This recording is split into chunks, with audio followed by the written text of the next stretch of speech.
Hello friends, welcome to TET mentors.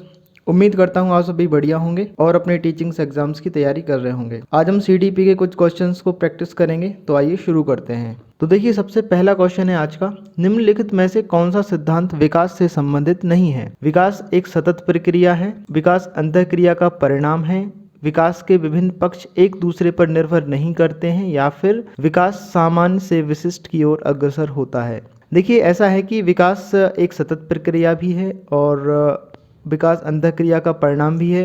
अंतःक्रिया किसकी? वातावरण और आनुवंशिकी की। और विकास सामान्य से विशिष्ट की ओर भी जाता है, लेकिन ये ऑप्शन गलत है इसका। विकास के विभिन्न पक्ष एक दूसरे पर निर्भर नहीं करते हैं, ये बिल्कुल करते हैं। तो आई होप ये आंसर समझ में आया होगा। अगला क्वेश्चन है, एक अध्यापिका कक्षा में कई खिलौने व चमकीली वस्तुएं साथ में लेकर कक्षा में प्रवेश करती है। संभव है कि वह जिस आयु वर्ग के विद्यार्थियों को पढ़ाती है वह आयु वर्ग है।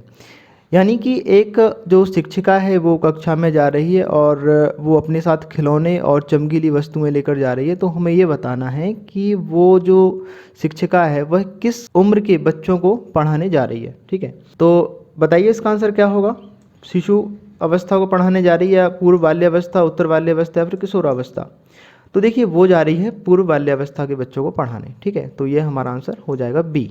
अगला क्वेश्चन है, श्रेष्ठा हर समय अपनी साज सज्जा पेटिका को लेकर कांच के सामने खड़ी रहती है, उसके किस अवस्था में होने की संभावना है? यानी कि एक लड़की है, वो कांच के सामने खड़ी रहती है, यानी कि सजने संवरने का शौक चढ़ रहा है उसको। ठीक है, ये समझ लीजिए आप। तो वो किस अवस्था में हो सकती है? उत्तर किशोरावस्था, प्रौढ़ावस्था, बाल्यावस्था, या फिर शैशवावस्था? देखिए, वो हो सकती है उत्तर किशोरावस्था में। ठीक है, वह अवधि जो वयस्कता के संक्रमण की पहल करती है उसे क्या कहते हैं? बाल्यावस्था की समाप्ति कहते हैं, किशोरावस्था, मध्य बाल्यावस्था, या पूर्व क्रियात्मक अवधि? तो देखिए, इसका आंसर हो जाएगा ये किशोरावस्था। किशोरावस्था वह अवस्था होती है जो कि वयस्कता के संक्रमण की पहल करती है। ठीक है, ये हमें याद रखना है। देखिए, सारे के सारे जो क्वेश्चंस मैं डिस्कस कर रहा हूँ वो कहीं ना कहीं किसी ना किसी एग्जाम्स में पूछे हुए हैं, तो कृपया करके इन्हें बहुत अच्छे से याद कर लीजिए, बहुत अच्छे से प्रैक्टिस कर लीजिए। अगला क्वेश्चन है, छद्म परिपक्वता काल होता है। यानी कि हमें बताना है कि छद्म परिपक्वता किस अवस्था की विशेषता होती है? पूर्व किशोरावस्था, प्रौढ़ावस्था, पूर्व बाल्यावस्था, या उत्तर बाल्यावस्था? तो देखिए, इसका आंसर हो जाएगा उत्तर बाल्यावस्था। यानी उत्तर बाल्यावस्था वो अवस्था है जिस अवस्था में बच्चे अपने आप को एडल्ट समझने लगते हैं, लेकिन ऐसा होता नहीं है, क्योंकि इसको इसलिए हम बोल रहे हैं छद्म परिपक्वता। अगला क्वेश्चन है, प्रगतिशील शिक्षा में बच्चों को किस प्रकार से देखा जाता है? छोटे वयस्कों के रूप में, खाली स्लेटों के रूप में, निष्क्रिय अनुकारकों के रूप में, सक्रिय अन्वेषकों के रूप में? तो देखिए, प्रगतिशील शिक्षा की बात हो रही है, तो प्रगतिशील शिक्षा में हम बच्चों को सक्रिय अन्वेषकों के रूप में देखते हैं। ये तो इसका आंसर हो गया। और आपको एक क्वेश्चन है, आप कमेंट बॉक्स में बताइए कि खाली स्लेट, यानी कि खाली स्लेट बच्चों को किसने कहा है?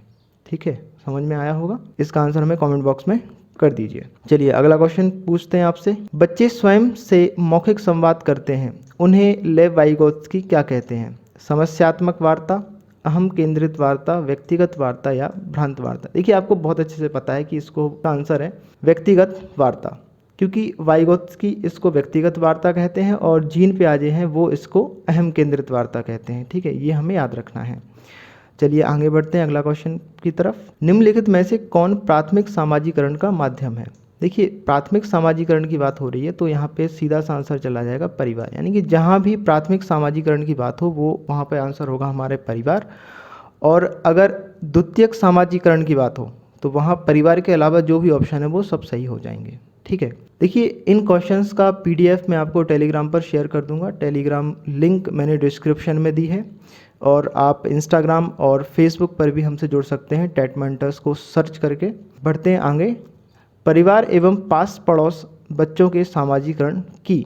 देखो, ये वही क्वेश्चन आ गया सामाजिकरण से। ठीक है, तो इसका तो आंसर आप समझ गए होंगे क्या है, कि परिवार और पास पड़ोस की बात कर रहा है, तो यानी कि ये है प्राथमिक एजेंसियाँ। ठीक है, अगला क्वेश्चन है, संरचनावादी उपागम बताता है कि खालिस्तान ज्ञान की संरचना के लिए अत्यंत आवश्यक है। देखिए, संरचनावादी वो होता है जहाँ पर हमें पहले से थोड़ी बहुत नॉलेज होती है, फिर उस नॉलेज के बेस पर ही हम नई नॉलेज को बिल्डअप करते हैं अपने दिमाग के अंदर। ठीक है, तो इसका आंसर हो जाएगा विद्यार्थी का पूर्व ज्ञान। तो आपके कितने आंसर सही हुए हैं आप कमेंट बॉक्स में ज़रूर लिखें और हमसे आप टेलीग्राम पर जुड़ जाएं, फेसबुक और इंस्टाग्राम पर टेट मेंटर सर्च करके जुड़ जाइए। मैंने इन तीनों की लिंक डिस्क्रिप्शन बॉक्स में दी हुई है। और हमारे चैनल को सब्सक्राइब कीजिए टेट मेंटर्स। आगे भी हम ऐसे क्वेश्चन को सॉल्व करते रहेंगे।